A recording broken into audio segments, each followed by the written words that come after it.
Hi Tamas, we're here with Tamas Szabo, CEO of Pepperstone. How was the summit so far? Really good. Yeah, it's a lot of people, a lot of providers. It's great to come to these events and just meet with so many different people. I've been in the industry for a very long time. So Yes, there's you know the faces. There's a lot of old faces, there's a lot of new faces. Okay, that's a lot good. of new things going on, and it's always good to come here and meet old friends and really figure out what's hot and what's not. Okay, that's a good segue to the next question. You were just off a panel about the market structure of crypto for brokers and beyond. What was the most surprising or new thing you caught up there?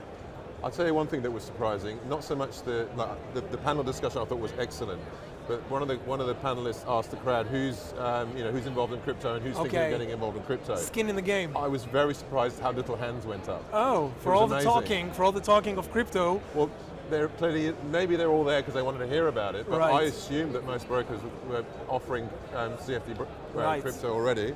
Okay. And they're clearly not necessarily. Okay. And I just think that it's such an important asset class. If you're not doing it, you should seriously consider especially it. now, since the election and the upward cycle. What role does crypto play for Pepperstone, either in acquiring new clients or percentage of volumes, even if you can share any bits of data? Yeah, sure. Look, it fluctuates. It's a very important asset class for us. It's as an asset class group, it's number 4 for us. So it's pretty important. What we're finding though is we track first asset traded by new clients. Okay. And that high index is much higher than the people that are trading crypto. Oh. And that's really picked up obviously since. Okay, so the first time depositors of crypto are on the rise. First time traders, like you come on, you deposit money, what's your first asset class traded? That's on the rise, absolutely. So crypto, okay, that's an interesting figure to think of more generally. That's great. But people should track that yes, because it shows you where intent is. It's not always the same as the breakdown of your asset class in terms of this percentage of the different things. Yes. The new intent can be different. And then you keep tracking the journey, I suppose. And you work out what they. How many of them roughly are converting or exploring other assets? I don't know off the top of my head. Right. But in terms of sentiment, you don't need like the figures. I genuinely don't know the number, but crypto is particularly after the election of Donald Trump. Correct. And the way crypto's moved. I mean, largely speaking, people want to trade on asset classes that are volatile. That's quite straightforward. Like, if something's not moving, CFD traders are not interested. If something's moving, it's like by far the hottest product. And we've seen Bitcoin get up to 92, yes, you touched 93,000. Yeah. So that is an asset class that people want to hold and trade. Yes. So if I look at the retail space in a more bird's eye view, we see many strategies or some strategies by brokers looking for new revenue streams. Some go down the route of funded/prop trading. Others focus on regions like Dubai, and others maybe in APAC.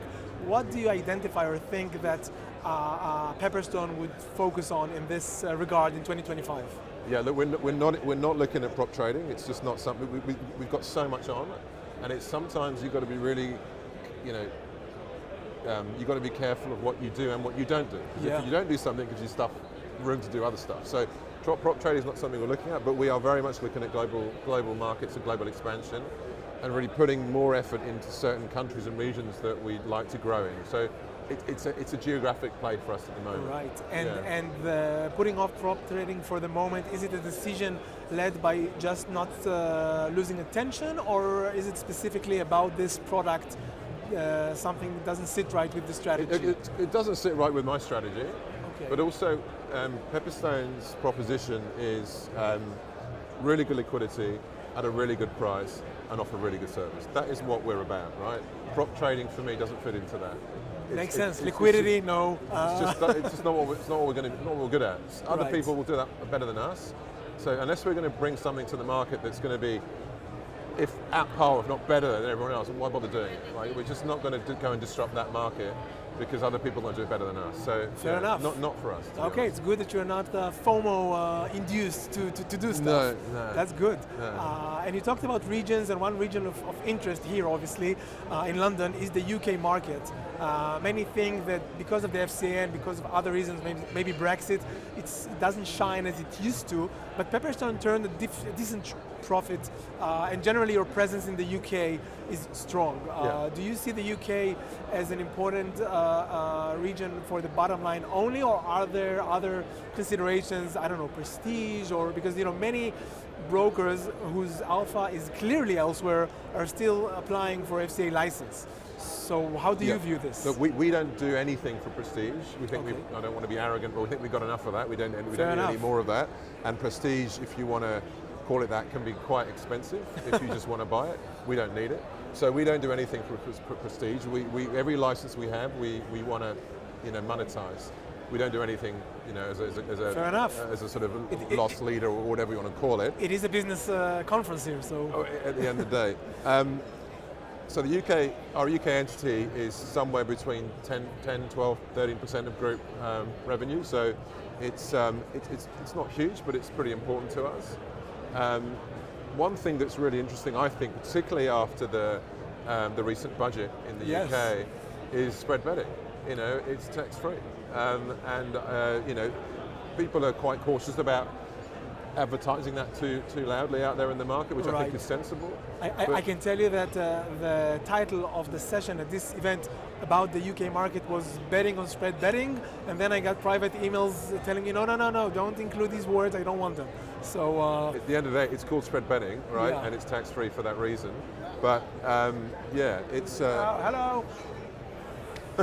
That was Andrew Sachs-McLeod, ladies and gentlemen. Back to the interview. Okay. Yeah. So look, it's a really interesting asset class, I think, given the budget. But we're focused on the UK, and it's an important market for us. Yeah. Brilliant. Okay. Any last words of advice for industry participants eyeing 2025 and looking of ways to get in touch with brokers generally? Let me sharpen that a bit. Like, what services or tools do you think brokers will need in 2025 that currently are not there? Like crossover markets, for example. I've just come off a crypto panel, and I was asked a question on the panel about crypto and physical crypto, CFD crypto. I assume that everyone out there is pretty much doing crypto CFDs, but they're not. Arguably, so that was a bit of a surprise to me. I don't go and scour the market of every provider working on what they do. But physical crypto is becoming an asset class that I think our industry needs to look at a bit more, because if you look at the crypto exchanges out there, they're very large, they've got very deep pockets, they're already our competitors. Because if you think about it, a lot of our clients are already trading crypto, and a lot of those exchanges are already offering perpetuals for futures. And they're encroaching on our space. So that is, for me, an area that Pepperstone is somewhat nervous about, to be honest. In terms of, where's crypto going in the next 3, 4, 5 years? Will they come and start, encroaching on our space? Yes, the future seems bright, but depends how you play it out, I guess. The future's bright without a doubt. I don't want to sound negative because no, not at all, I think the market's doing really well and there's a lot of opportunity. But if you just ask me that question, what's the thing I'd be looking out for? It's probably that. Yeah. Fair enough. Thank you very much. Thank you very much. Very insightful interview. Thank you. Tamas, thank you.